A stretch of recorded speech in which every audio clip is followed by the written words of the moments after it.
Hi, I'm Christopher Dunnigan. This is HandmadeInVermont.com, and today we're talking about the Hubbardton Forge Hana small pendant. This is going to be the 1394-60. This is the smaller of the two sizes. This one's coming in just a little over 23 inches.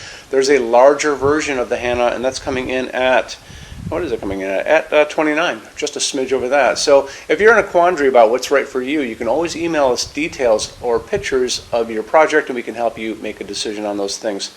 Let's get into some of the details on this. Height of the fixture itself, independent of the rods that it's hanging from, are going to come in at 6.6 inches high. Excuse me, like I said, diameter is 23.3. The overall height, that's the distance from the bottom of the fixture. It's not going to be the bulb below it, but it's going to be the bottom of the fixture to the actual ceiling is going to give you a very good range on this. This can be a semi-flush if need be, because it's going to start off at 11.9 inches overall height. That's going to go all the way to 53.9 with the pipes that are going to be shipped with this. But this is also going to ship with 20 feet of wire. So I can get you down from probably a second story pretty easily down to that 20 feet without a problem. You're just going to be ordering extra kits. And you can email the overall height that you're trying to attain, and again, on your project. Tell us what you're trying to do, and I can try to figure out with you what kind of kits you need, how many kits you need. Each kit is going to have one 12, one 6, and one 3-inch pipe, and a bunch of these little connectors are going to put them together.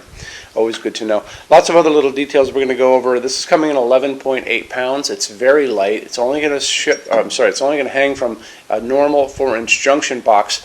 It is slope ceiling adaptable already to 45 degrees. At the top of that, the canopy, and where it meets the stem, the top stem is going to be a knuckle, and that's going to allow this to be 45 degree slope ceiling adaptable. So you guys are all set there. Canopy up in the ceiling, 5.5 inches around. Like I said, it's going to go comfortably over your J-box, your 4-inch J-box. I want to show you some more information about this, and how we're going to do it is we're going to look at the installations instructions together right now. So if you're on the page for this on Handmade in Vermont, look over on that side of the screen. Midway down, you're going to see a link. It's going to say click here for installations, instructions, PDF. So open that up for me. It's going to show you a full parts list of all the parts you're going to be getting. You're going to be getting 3 of the 12s, 1 of the 6, 1 of the 3, a bunch of the little connectors to start you off. And then it's also going to show you some good line drawings, schematic drawings of the canopy and the inside of the canopy and how it goes on your J-box. Take advantage of that if you get a chance. Also, you're going to notice on those install sheets and on the page for this on Handmade in Vermont, there's going to be a chart. And that chart is going to show you which combinations of which rods you're going to use to get to the overall heights that are listed there. There's a whole bunch of overall heights, again, from the bottom of the fixture to the ceiling, and then what it takes to get there. So utilize that. It's always good to have that information ahead of you to look at. Okay? So when we talk about putting this together, it's very simple. Once you figure out which rod combos you're going to be using, I would probably put like a blanket or something down on a table, the part that has the socket on one end, and I'm going to be feeding the wires through these little parts one by one. So through a pipe, through a connector, through a pipe, through a connector, exiting the canopy up in the ceiling. Then you're just going to screw them together. It takes just a second. The engineering on Hubbardton Forge stuff is so super that you can barely even see a line there. It's really, really snug and clean. It's a great thing. Okay, why don't we kind of move on and we'll talk about lamping on this. It's going to be using a medium base socket.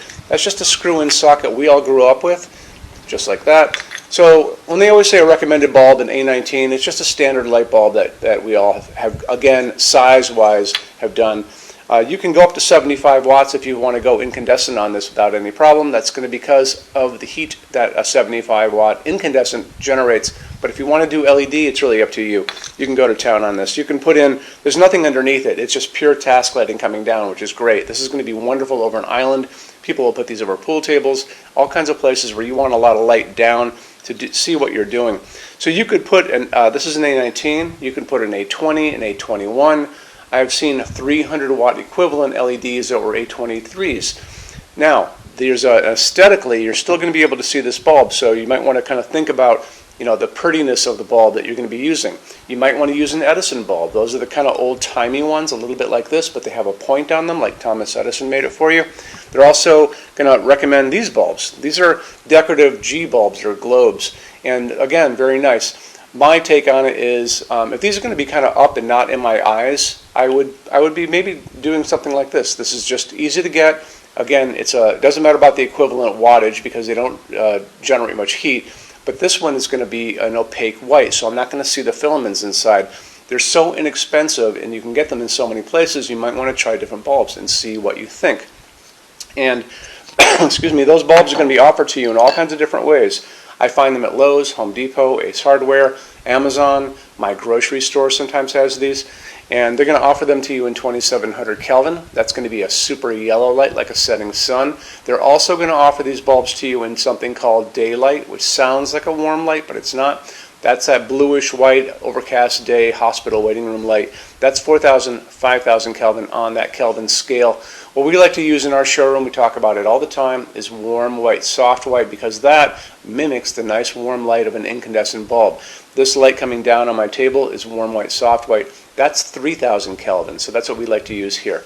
So my take on it, I would probably pick up one of these two to begin with because they're so easy to get. Maybe a 60 watt equivalent, or depending on what you guys have going on. Remember, you can go up as high as you want with an LED. Everything will physically fit in this without a problem. And then I would just make sure, it's a dimmable version of that bulb. That's going to be really important. And then just get it in the color temperature that you're looking for. Let's get into metal finishes now. If you are on the HandmadeInVermont.com website, look over in the red tabs with the pictures in them over there. You're going to see a Finishes Help Guide tab. Open that up for me. It's going to be a video there of me talking to you guys about the differences in Hubbardton forged finishes, how they can look on different types of forging. I'm going to be referencing a chart just down below. So scroll down a little bit. You're going to see a chart. You can click on that chart. So you can click on dark smoke. You can click on soft gold. Doesn't matter. Big page will pop up showing you lots of different things in that finish. You can go back to the chart and you'll notice there's letters A's on them, letter B's on some of those things, and that's going to be showing you this range of variants that you can expect to see on different translucent finishes, but I'll talk about all of that in the video, okay? Okay, showroom. Our showroom in Vermont has over 400 Hubbardton Forge fixtures. This is the biggest showroom in the world of Hubbardton Forge. No other showroom is like this. Hubbardton Forge doesn't even have their own showroom. They use this one. What's on display? We have a great tab on that. In those same red tabs, you're going to see a What's on Display page. So open that up. It's going to show you everything we have on display, and including which finish, which shade, all of those things, and what kind of glass it's on there. We're open every day except Sunday, 11 to 6. I'm here every day except Sunday from 10 a.m. to 6 p.m. Eastern Time. We also have an amazing clearance center. Clearance center stuff is 75% off MSRP. It's returns, discontinued stuff, showroom samples. You have to come here to use it. Can't call us or email us about it, but it's definitely worth coming in to look at if you're in Vermont. Plus you want to use the showroom anyway because there's just so much great stuff here to see. Our number in Vermont, 802-446-2400. You can email us 7 days a week, 24 hours a day. Love to answer emails, and it's sales@HandmadeInVermont.com. So when you order from HandmadeInVermont.com, shipping is going to be free to every state except Alaska and Hawaii. No tax if we ship out of the state of Vermont. And we're the only dealer with 90-day returns, no restocking fee. Nobody else does that. Some larger items are going to be non-returnable. It's going to be really important that you are looking at the fixture on that page and kind of scroll down under the description. It'll tell you if that is the case. And that's usually for really big, giant, huge fixtures, mostly that go out on pallets. Okay, that's it. Rush program. Let's talk about that. So rush program, Hubbardton Forge generally takes about 3 to 4 weeks to go out the door. That's production time before your transit time. You always have to add that on too. We offer a rush program that takes you from that 3 to 4 weeks down to a little under 2 weeks. It's a very small addition per line item. So if you have like 1, 2, 3 items, like let's say 3 or 4 outdoor sconces, and they're all the same size and they're all the same finish, that's one line item. So it's very inexpensive to rush those kind of things. Don't be afraid to email us and ask about that.